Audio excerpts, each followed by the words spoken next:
Welcome, my friends, to Shaking the Salt with Dr. Peppers.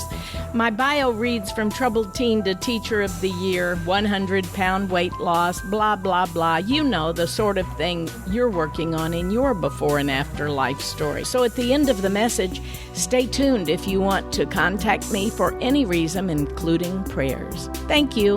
And I'm Dr. Peppers, Shaking the Salt. Here we go. In the midst of all that is happening these days, all around the world, all of the unrest, the political unrest, the COVID-19, the hatred, the being afraid, everything seems to be part of our worst nightmare. Is your worst nightmare really what's going on right now, or have you already lived through your worst nightmare? I know I have several friends who have passed away in the past few months. I imagine that their loved ones would say that was their worst nightmare, and especially for those that were unable to go into the hospital room or into the rehabs to visit with them, stay with them, pray with them, love on them, and many of them not even knowing that this was going to be something that was going to kill their loved one. They didn't know that they were going to die. Sometimes. I think a parent's worst nightmare, I've always said I was my parents' worst nightmare because I got into all of the stuff I did and was a runaway teenager and drinking and drugging and suicide attempts. That's about as bad as it gets for a parent to have a child like that.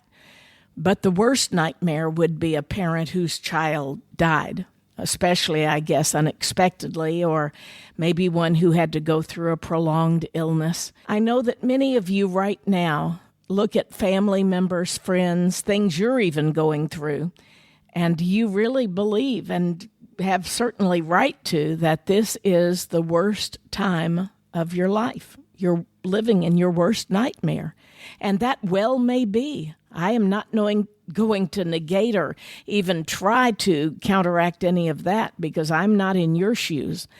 But I do know one thing, that through all of the times that we go through issues and problems and depression and crying and anything sad that you're going through, there is only one way, and that is to get through it.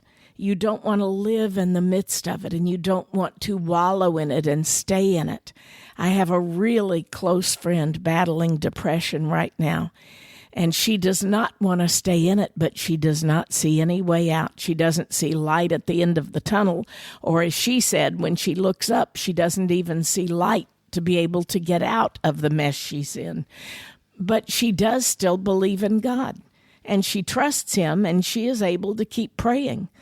Another friend who has recently lost a spouse, the same thing.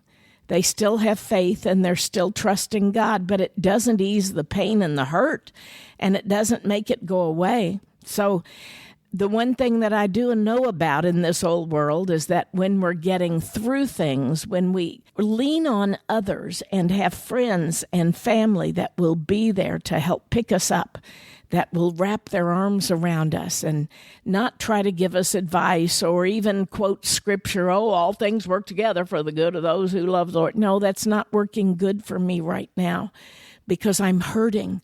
And if you're one of those that is hurting right now, I wish I could help ease your wounds. I wish I could kiss your boo-boos and make them go away, but I can't. Even your parents can't. Your children can't.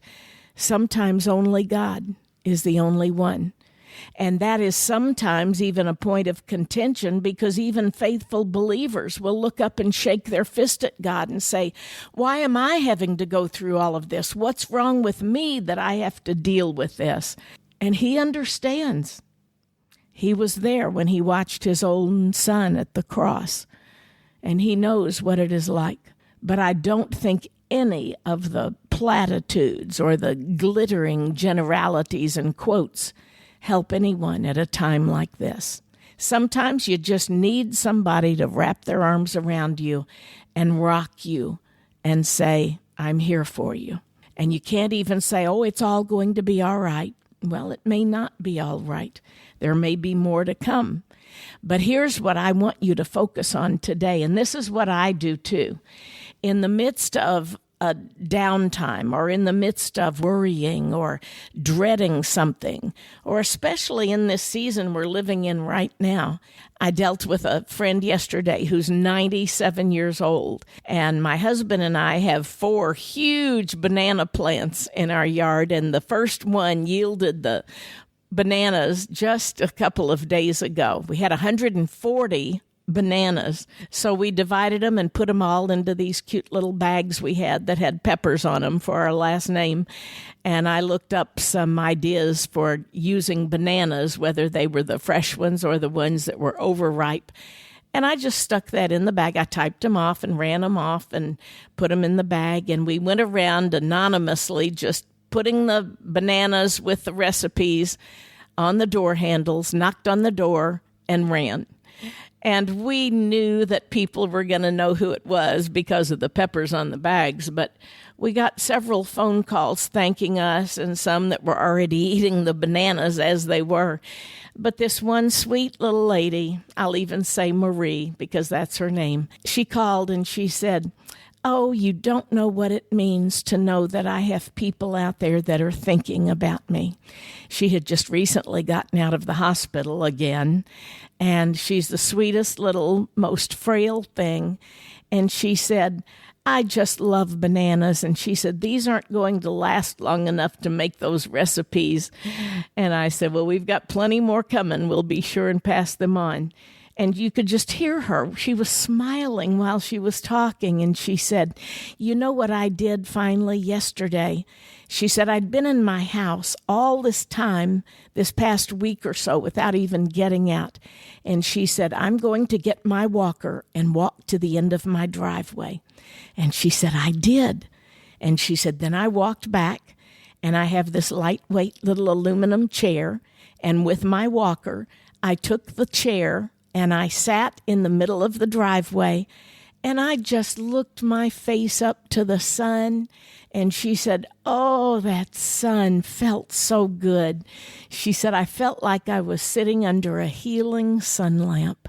Well, I know there's lots of sermon points we could use in there with the sun and the S-O-N, the S-U-N. But for Marie, it was just getting out, and it was about people. And she doesn't have family close around, and she doesn't have friends other than those of us in the neighborhood. And that's what she said. And then she said, "I sat there for about a half an hour. I was going to wave at people as they passed by." Well, we live in a subdivision that has, dead end. It's a cul-de-sac. And she said, "But nobody ever came by during that half hour." I said, "Well, next time, let's make it a plan, and we'll all bring our chairs, keep them at a nice distance, and we'll just chat." And she said, "Or bring your guitar." And I said I could do that too. We did that for one of the other ladies in the neighborhood on her birthday. There's so much we can do to help cheer one another. You may be going through your worst nightmare right now, and you need others to help you, to lift you up, to just comfort you and encourage you. Or you may be going through just this stagnant time, this mess we're all in, but you have a friend or a relative who's in a really hard place, who has maybe lost a loved one or dreads something coming up, some medical issue or maybe depression. This is the time you can be that shining light for them, that sunlight, so to speak. God, thank you that you give us the opportunity while we're here on this earth to be the light in someone's day. Because, Lord, when we're having a dark, dreaded day, you always send someone to be the light for us. So I thank you for friends like Marie. I thank you for each one of my unnamed friends who are going to be planning funerals this week, and those that have already been through the funeral of one of their loved ones in the past few weeks. And Lord, this virus and all of this tension and this unrest, this political climate, God, help us to not keep focused on that, but instead to take breaks from it and to walk to the middle of our own proverbial driveways and look up to the sun. God, I thank you from that Marie lesson that you gave me, and I thank you that I can help be someone who encourages her. I thank you for the one listening now that's going through a really hard time, And I just ask, Lord, that you would comfort them, wrap your arms around them, rock them, and help them to look to the sun. God bless you, my friends. I'm Dr. Peppers, shaking the salt. Thanks for staying on, my friend. If you would like to contact me, visit saltandlightministry.com. If you want to share your story with me, ask a question, have me come speak to your group, or maybe just request prayer. Once again, saltandlightministry.com. Thanks and God bless.